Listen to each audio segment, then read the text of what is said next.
Bon, on attaque un gros morceau où j'ai beaucoup travaillé.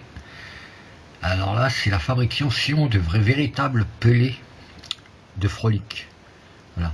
J'ai dit bien des pelés, pas des bouillettes, de véritables pelés. D'abord, il faut expliquer ce que c'est qu'un pelé. Un pelé, c'est des farines, généralement viande ou poisson. Dans notre cas, ça va être du Frolic. C'est non cuit, c'est juste compressé. Voilà. C'est compressé à haute pression. Et il n'y a aucune cuisson. Ce qui préserve tout, déjà. Et ce qui évite du boulot aussi.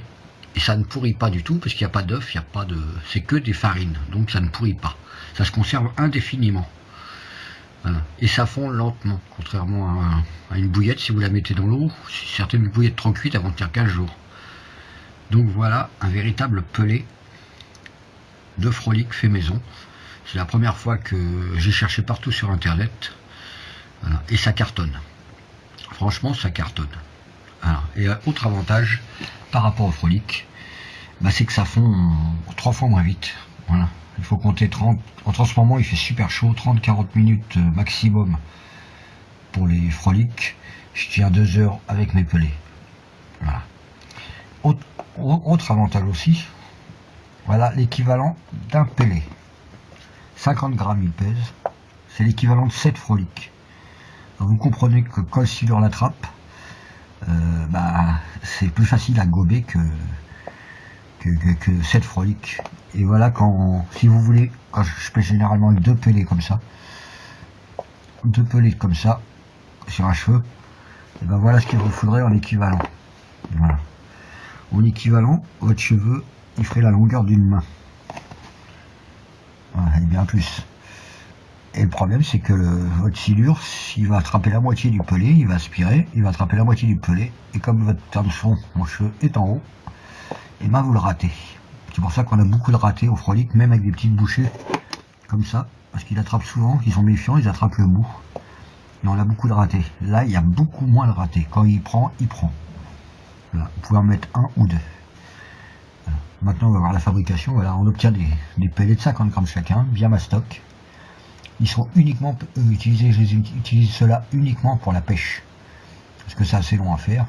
Et c'est tellement simple. Pourquoi fabriquer des pelés d'amorçage alors qu'on peut amorcer avec du Frolic? Et vous obtenez la même chose, qui dure plus longtemps à l'hameçon, qui sont bien plus efficaces en plus. Voilà. Vous avez moins de ratés. Voilà. Et c'est dur, et ça fond moins vite. Et vous pouvez les piquer à l'aiguille à bouillette, contrairement aux pelés qui vendent chez Decathlon. Vous pouvez les piquer à l'aiguille à bouillette. C'est un peu les pelés hybrides. Voilà. Mais à ma façon. Et plus, je vais vous montrer aussi en même temps, je vous montrerai la fabrication d'une petite machine manuelle. Moi j'en ai fait une grosse pneumatique. Une petite machine manuelle qui vous sert à compresser les pelés. C'est tout simple, c'est un piston. C'est tout simple, voilà. Et ça vous donne des beaux pelés. Et vous allez faire des cartons aux silures. Et ça cartonne aussi à la carpe. Voilà. Vous avez donc... voilà, c'est simple. Bon, maintenant on va passer à la recette et à la fabrication. Et je tenais d'abord à expliquer, parce que je vois des tutos, c'est faites vos pelés, des conneries. C'est pas des pelés que vous faites les mecs. C'est des bouillettes en forme de pelé. Un pelé, c'est pas cuit à la vapeur. Moi j'en cuis certains à la vapeur pour pêcher la nuit, mais c'est pas un pelé. Ça c'est un véritable pelé, fait comme dans les usines de pelé. Ça fond dans l'eau, lentement, ça diffuse à mort, il se préserve absolument tout le Frolic. Et pas que le Frolic, vous allez voir. Et c'est un véritable pelé. Voilà. C'est la première fois que j'arrive à en faire. J'ai mis beaucoup de temps. Et je me suis bien galéré, parce que c'est au gramme près. Hein. Il faut respecter les doses au gramme près.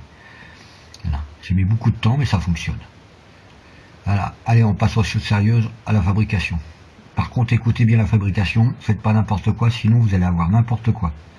Ça fait très très longtemps que je cherche, j'ai mis je sais pas combien de temps, avec un ami qui est boulanger pâtissier, qui m'a expliqué les choses. Allez, c'est parti.